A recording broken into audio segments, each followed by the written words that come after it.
আসসালামু আলাইকুম। আশা করি সকলেই ভালো আছেন। প্রিয় চাকরি প্রত্যাশী ভাই ও বোনেরা, নিরীক্ষা গোয়েন্দা তদন্ত অধিদপ্তরে নিয়োগ সার্কুলার প্রকাশ করা হয়েছে। এটা কিন্তু নতুন একটা নিয়োগ সার্কুলার, যেটা কিন্তু মার্চ মাসের নতুন নিয়োগ সার্কুলার। তো আজকে আমরা এই সার্কুলারটা নিয়ে বিস্তারিত আলোচনা করব। এখানে কিন্তু বেশ কিছু পদসংখ্যায় নিয়োগ বিজ্ঞপ্তি প্রকাশ করা হয়েছে।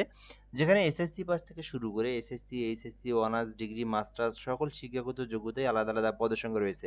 তো এখানে নিচের দিকে এসএসসি পাশের পদের সংখ্যাগুলো রয়েছে। একটু ধৈর্য সহকারে আপনারা শেষ পর্যন্ত দেখবেন, তাহলে আপনারা জানতে পারবেন। তো এই ভিডিওর মাধ্যমে আমি আপনাদেরকে সকল বিষয়গুলো জানিয়ে দেওয়ার চেষ্টা করব। এখানে পদের নাম রয়েছে, গ্রেড, তারপরে বেতন স্কেল, পদের সংখ্যা, শিক্ষাগত যোগ্যতা, অন্যান্য অভিজ্ঞতা সকল কিছুই কিন্তু এর মধ্যে দেওয়া আছে।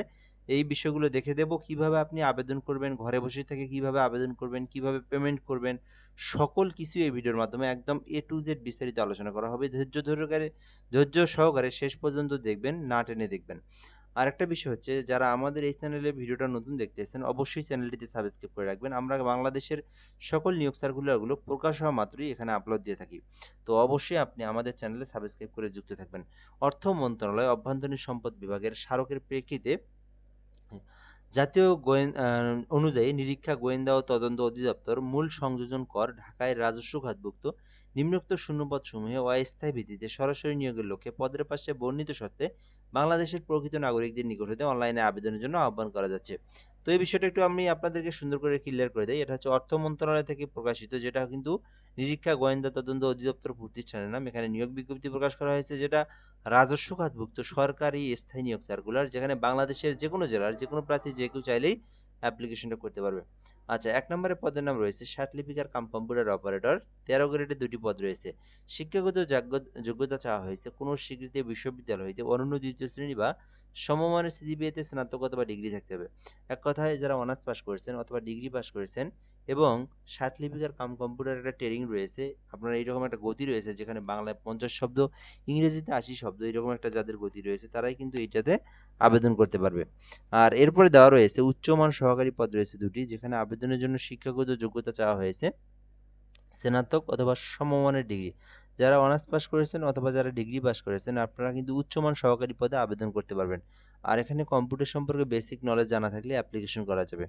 এরপরে ৩ নম্বরে রয়েছে ৬০ মুদ্রাক্ষরিক কাম কম্পিউটার অপারেটর, একটি পদ রয়েছে। এখানে আবেদনের জন্য চাওয়া হয়েছে অনার্স পাস অথবা ডিগ্রি পাস করলে আপনারা আবেদন করতে পারবেন। আর শিক্ষাগত যোগ্যতার পাশাপাশি এখানে বলা হয়েছে, এখানে ৬০ লিপিকার যেহেতু ৬০ মুদ্রাক্ষরিক, সেই হেতু আপনার বাংলায় ৭০ শব্দ, ইংরেজিতে ৭০ শব্দ, বাংলায় ৪৫ শব্দের গতি থাকলেই আপনি অ্যাপ্লিকেশন করতে পারবেন। এরপরে অফিস সহকারী কাম কম্পিউটার মুদ্রাক্ষরিক ১৬ গ্রেডের পদটি রয়েছে, একটি পদ, যেখানে আবেদনের জন্য শিক্ষাগত যোগ্যতা শুধুমাত্র এইচএসসি পাস আর কম্পিউটার সম্পর্কে বেসিক নলেজ জানা থাকলে আবেদন করা যাবে। আচ্ছা, এরপরে গাড়ি চালক পদ রয়েছে ২টি পদ। ৮ম শ্রেণী পাস থাকলে আবেদন করতে পারবেন এবং অবশ্যই ড্রাইভিং লাইসেন্স থাকতে হবে। সেটা কিন্তু অবশ্যই একটা বৈধ ড্রাইভিং বিআরটিএ থেকে অনুমোদিত লাইসেন্স ড্রাইভিং থাকতে হবে এবং মিনিমাম ৩ বছরের একটা এক্সপিরিয়েন্স থাকলে আবেদন করতে পারবেন। ৬ নম্বরে রয়েছে সিপাহি পদ। তো এটা কিন্তু একটা আনকমন পদ। এই পদে অনেকে আবেদন করতে চাবে। তো এখানে আপনার ১৭ গ্রেডের পদসংখ্যা যেটা, সেটা কিন্তু সিপাহি পদ, ১১টি পদ রয়েছে। শিক্ষাগত যোগ্যতা চাওয়া হয়েছে মাধ্যমিক স্কুল সার্টিফিকেট, অর্থাৎ এসএসসি পাস করলে আপনারা আবেদন করতে পারবেন। আলাদা কোনো কিছুরই প্রয়োজন নেই। জাস্ট এসএসসি পাস করছেন, তাহলে আপনারা সিপাহি পদে আবেদন করতে পারবেন। এখানে পুরুষদের ক্ষেত্রে মিনিমাম ৫ ফুট ৪ ইঞ্চি এবং মহিলাদের ক্ষেত্রে শুধুমাত্র ৫ ফুট ২ ইঞ্চি হলে আবেদন করা যাবে। আর বুকের মাপ যেটা, সেটা হচ্ছে স্বাভাবিক, এটা নিয়ে কোনো সমস্যা নেই। এরপরে ফটোকপি অপারেটর রয়েছে, একটি পদ রয়েছে। এখানে আবেদনের জন্য শিক্ষাগত যোগ্যতা চাওয়া হয়েছে কোনো স্বীকৃতি বোর্ড হইতে অনন্য ২য় বিভাগ বা সমমানের জিপিতে উচ্চ মাধ্যমিক সার্টিফিকেট, অর্থাৎ যারা এইচএসসি পাস করেছেন তারাই কিন্তু এই যে ফটোকপি অপারেটর পদটিতে আবেদন করতে পারবেন। আচ্ছা, এই ছিল মূলত বিষয়। এখানে আপনি আপনার শিক্ষাগত যোগ্যতা অনুযায়ী যে পদে ইচ্ছা সেই পদে অ্যাপ্লিকেশন করতে পারবেন, ঠিক আছে? তো এরপরে দেখবো আবেদনের জন্য বয়সটা কিন্তু ১৮ থেকে ৩২ বছর পর্যন্ত আবেদন করতে পারবেন। এটা হচ্ছে বয়সের সময়সীমা। আর আবেদন করতে আপনাকে যে বিষয়গুলো জানা থাকতে হবে, কিভাবে আপনি অ্যাপ্লিকেশনটা করবেন। অ্যাপ্লিকেশনের জন্য ফার্স্ট অফ অল আপনারা VATAIITeletech.com.bd ওয়েবসাইট যেটা দেওয়া আছে, এই ওয়েবসাইটে প্রবেশ করবেন এবং এখান থেকে আপনি আপনার সকল তথ্যগুলো পূরণ করে অ্যাপ্লিকেশনটা সাবমিট দিবেন। আর এই আবেদনটা কিন্তু শুরু হয়েছে ১১ তারিখ থেকে, যেটা কিন্তু এপ্রিল মাসের ৮ তারিখ পর্যন্ত চলমান থাকবে।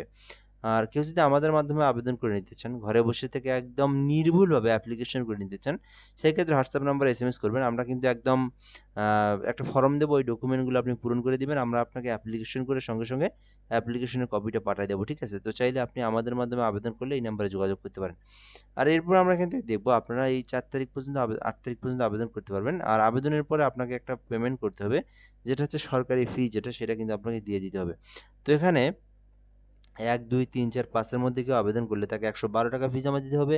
আর কেউ যদি এখান থেকে ৬ ও ৭ নাম্বার ক্রমিকে আবেদন করে তাকে ৳৫৬ পেমেন্ট ফি জমা দিয়ে পেমেন্টটা করতে হবে। আর পেমেন্ট ফি দেওয়ার প্রসেসটা হচ্ছে ফার্স্ট অফ অল এসএমএস এ আপনারা VADA ডাবল আই লিখবেন, লেখার পরে ইউজার আইডি লিখবেন। তারপরে আপনারা 163 নাম্বারে সেন্ড করে দিবেন।